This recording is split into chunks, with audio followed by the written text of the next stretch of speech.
Boracay.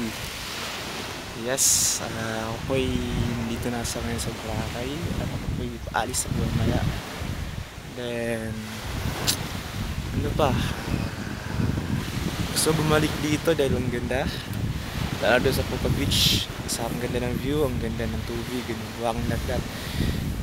Ito po yung first time ko dito sa Boracay. At ngayon po ay mag-7 na. Flight ko po is 9 AM. So, wala ko po ng sabitlan dito.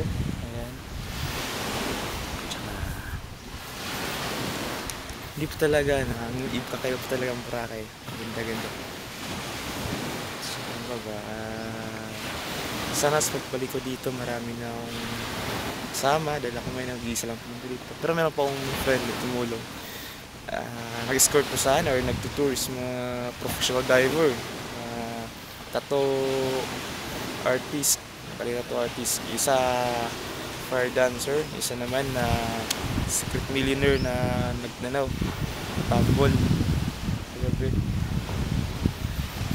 Ako walang pera ko dinala ko ito bumiliplan walang pera mas nakapunta lang kaya parang paggastos yung barkada ko para sa nightlife.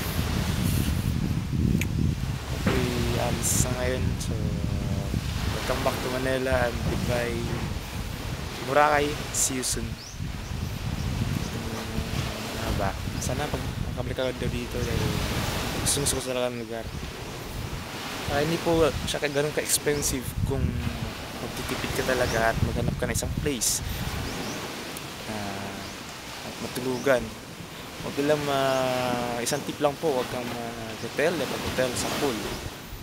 Ngayon naman po mga ito, room for rent, mga apartment or lodging house, then hindi lang importante yung ganda ng tulugan mo, di ba? Tapos, meron yung mga karinderya, hindi mo na kailangan kumain sa mga all-you can, 280, 350. Yung mga sa kanyang karinderya, tipidin yun. Tapos, ayan, pwede ka naman maligo sa dagat na pwede ka arkila ng place. Mag-snorkeling ka pwede rin. Marami din. Gusto sa bayad ng bayad. Hindi mo na kailangan ng maraming damit dito kasi hindi na kailangan pamporma. Pwede ka mag-disco na naka-short, naka-chinelas, naka-sando. Tsaka hindi mo na kailangan ng maraming damit para kasi hindi po mainit dito eh. Medyo siya cold. Sa hangin. Fresh na fresh po dito. Tsaka pwede ka na magubad dito ng damit. Basta hindi yung tipid sa damit. Kasi ang dami kong dalang damit pero nagamit ko ilan lang. So, Boracay, see you soon. Love you.